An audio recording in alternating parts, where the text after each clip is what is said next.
I'm glad you're here to share God's Word together with me. Today is May 25th, Tuesday, and we're going to be in 2 Samuel 7 and 8. We're going to be in John 14. We're going to be in Psalm 119 still, and we will be finishing up Proverbs chapter 15, verse 33. So we're going to start in 2 Samuel 7, and it says, "When King David was settled in his palace and the Lord had given him rest from all his surrounding enemies, the king summoned Nathan the prophet. 'Look,' David said, 'I'm building a beautiful cedar palace, but the ark of God is out there in a tent.' Nathan replied to the king, 'Go ahead and do what you have in mind, for the Lord is with you.' But that same night the Lord said to Nathan, 'Go tell my servant David, this is what the Lord has declared. Are you the one to build the house for me to live in? I've never lived in a house from the day I brought the Israelites out of Egypt until this very day. I've always moved from one place to another with a tent and a tabernacle as my dwelling. And yet, no matter where I've gone with the Israelites, I've never once complained to Israel's tribal leaders, the shepherds of my people, Israel. I have never asked them, why haven't you built me a beautiful cedar house? Now go and say to my servant David, this is what the Lord of heaven's armies says declared. I took you from tending sheep in the pasture and selected you to be the leader of my people Israel. I've been with you wherever you have gone, and I have destroyed all your enemies before your eyes. Now I will make your name as famous as anyone who has ever lived on the earth, and I will provide a homeland for my people Israel, planting them in a secure place where they will never be disturbed. Evil nations won't oppress them, as they've done in the past, starting from the time I appointed judges to rule my people. And I will give you rest from all your enemies. Furthermore, the Lord declares that he will make a house for you, a dynasty of kings. For when you die and are buried with your ancestors, I will raise up one of your descendants, your own offspring, and I will make his kingdom strong.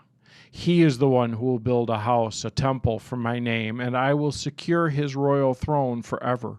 I will be his father, and he will be my son. If he sins, I will correct and discipline him with a rod, like any other father would do. But my favor will not be taken from him, as I took it from Saul, whom I removed from your sight. For your house and your kingdom will continue before me for all time, and your throne will be secure forever." So Nathan went back to David and told him everything the Lord had said in his vision. And then King David went in and sat before the Lord and prayed, "Who am I, O sovereign Lord, and what is my family that you brought me this far? And now, sovereign Lord, in addition to everything else, you speak of giving your servant a lasting dynasty. Do you deal with everyone this way, O sovereign Lord? What more can I say to you? You know what your servant is really like, sovereign Lord. Because of your promise and according to your will, you've done all these great things and have made them known to your servant. How great you are, O sovereign Lord. There's no one like you. We have never heard of another God like you. What other nation on earth is like your people, Israel? What other nation, O God, have you redeemed from slavery to be your own people? You made a great name for yourself when you redeemed your people from Egypt. You performed awesome miracles and drove out nations and gods that stood in their way. You made Israel your very own people forever, and you, O Lord, became their God. And now, O Lord God, I am your servant. Do as you have promised concerning me and my family. Confirm it as a promise that will last forever, and may your name be honored forever, so that everyone will say, the Lord of heaven's armies is God over Israel. And may the house of your servant David continue before you forever. O Lord of heaven's armies, God of Israel, I have been bold enough to pray this prayer to you because you have revealed all of this to your servant, saying, I will build a house for you, a dynasty of kings. For you are God, O sovereign Lord. Your words are truth, and you've promised these good things to your servant. And now, may it please you to bless the house of your servant, so that it may continue forever before you. For you have spoken, and when you grant a blessing to your servant, O sovereign Lord, it is an eternal blessing. After this, David defeated and subdued the Philistines by conquering Gath, their largest town. David also conquered the land of Moab. He made the people lie down on the ground in a row, and he measured them off in 2 groups with a length of rope. He measured off 2 groups to be executed, for every one group to be spared. The Moabites who were spared became David's subjects and paid him tribute money. David also destroyed the forces of Hadadezer of Rahab, king of Zobah. When Hadadezer had marched out to strengthen his control over the Euphrates River, David captured 1,000 chariots, 7,000 charioteers, and 20,000 foot soldiers. He crippled all the chariot horses except enough for 100 chariots. When the Arameans from Damascus arrived to help King Hadadezer,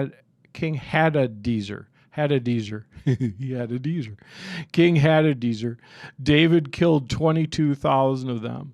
And then he placed several army garrisons in Damascus, the Aramean capital, and the Arameans became David's subjects and paid him tribute money. So the Lord made David victorious wherever he went. David brought gold shields of Hadadezer's officers to Jerusalem, along with a large amount of bronze from Hadadezer's towns of Teba and Berothai. When King Toi of Hamath heard that David had destroyed the entire army of Hadadezer, he sent his son Joram to congratulate King David for his successful campaign. Hadadezer and Toi had been enemies and were often at war. Joram presented David with many gifts of silver, gold, and bronze. King David dedicated all these gifts to the Lord, as he did with the silver and the gold from the other nations he had defeated, from Edom, Moab, Ammon, Philistia, and Amalek, and from Hadadezer, the son of Roab, the king of Zobah. So David became even more famous when he returned from destroying the 18,000 Edomites in the Valley of Salt.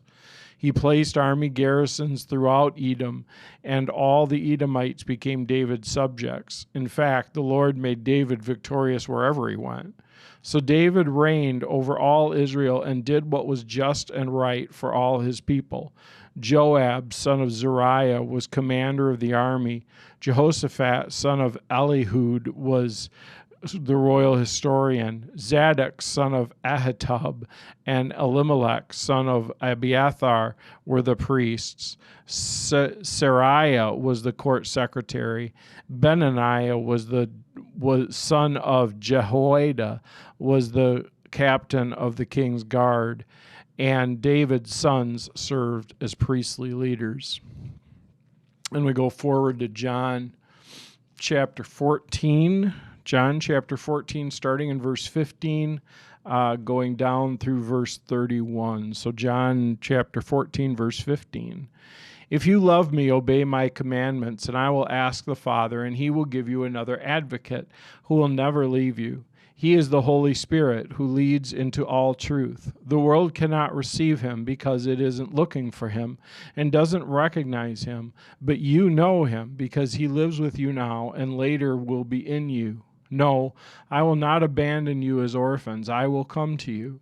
Soon the world will no longer see me, but you will see me. Since I live, you also will live.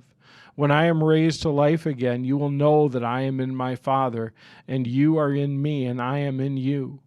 Those who accept my commandments and obey them are the ones who love me. And because they love me, my Father will love them, and I will love them and reveal myself to each of them. Judas, not Judas Iscariot, but the other disciple with that name, said to him, Lord, why are you going to reveal yourself only to us and not to the world at large? Jesus replied, all who love me will do what I say. My Father will love them, and we will come and make our home with each one of them. Anyone who doesn't love me will not obey. And remember, my words are not my own. What I'm telling you is from the Father who sent me. I'm telling you these things now while I'm still here with you. But when the Father sends the Advocate as my representative, that is the Holy Spirit, he will teach you everything and will remind you of everything I've told you. I'm leaving you with a gift, the peace of mind and heart. And the peace I give is a gift the world cannot give. So do not be troubled and do not be afraid. Remember when I told you, I am going away, but I will come back to you again. If you really loved me, you'd be happy that I'm going to the Father who is greater than I am. I've told you these things before they happen, so that when they do happen, you will believe. I don't have much more time to talk to you, because the ruler of this world approaches. He has no power over me, but I will do what the Father requires of me, so that the world will know that I love the Father and come. So that I love the Father. Come, let's be going. We jump back to Psalm. We're in Psalm 119, and we're going to read 33 through 48. Teach me your decrees, O Lord. I will keep them to the end. I will give me understanding, and I'll obey your instructions. I'll put them into practice with all my heart. Make me walk among the path of your commands, for that is where my happiness is found. Give me an eagerness for your laws rather than a love for money. Turn my eyes from worthless things and give me life through your word. Reassure me of your promise made to those who fear you. Help me abandon my shameful ways, for your regulations are good. I long to obey your commandments. Renew my life with your goodness. Lord, give me your unfailing love, the salvation that you promised me. Then I can answer those who taunt me, for I trust in your word. Do not snatch your word of truth from me, for your regulations are my hope, my only hope. I will keep on obeying your instructions forever and ever. I will walk in freedom, for I have devoted myself to your commandments. I will speak to kings about your laws, and I will not be ashamed. How I delight in your commands, how I love them. I honor and love your commands. I meditate on your decrees. Then Proverbs 15, finishing up Proverbs 15, so it's just verse 33. Fear of the Lord teaches wisdom, and humility precedes honor. And then we go to Oswald Chambers, and he is here on May 25th, the good or the best. Many of us do not continue to grow spiritually because we prefer to choose on the basis of our rights instead of relying on God to make the choice for us. Whenever our right becomes the guiding factor of our lives, it dulls our spiritual insight. The greatest enemy of the life of faith in God is not sin, but good choices which are not quite good enough. The good is always the enemy of the best. And he quotes Genesis 13:9, if you take the left, then I will go to the right. Or if you go to the right, then I will go to the left. Wow, what a thought, huh? That idea, the greatest enemy of life of faith in God is not sin, but it's the good choices that aren't quite good enough. You know, I'm not going to talk about that because I've got to ponder that one a little bit. That's a pretty deep thought, and I want to work that through. You know, what did really capture my attention today is when David is thinking of building the God a tabernacle, building him, not a tabernacle, building him a temple, right? Because now they live in a central spot. They're not moving around anymore. And so David sees the need. What David sees is David sees, man, I'm building myself this awesome house. That's why it names cedar, because that was a good wood. And he says, so I'm building myself this great house, but God still has the tabernacle. He still has the tent. I feel like if I'm going to build myself this great permanent house, I should make a permanent house for God. And it makes a lot of sense. And it even makes sense to Nathan, who says, yeah, you're right. That's a good idea. Go ahead. And then that night, God comes to Nathan. He says, Nathan, no, I got a message for you for David. And the message to David is, David, you're not going to build me a house. I'm going to build you one. Right? That God's going to make David into this lineage, into this dynasty that's going to ultimately bring forth the Messiah. And you know what really captured me in that is David, as he hears that news, you know, he's pretty taken aback. He's kind of like, wow, really, God, you're going to do that for me? And one of the lines that he says is, you know what I'm really like. He says, God, why would you do this for me? You know what I'm really like. And I think so many of us feel that way. I know I do. You know, I have definitely my struggles.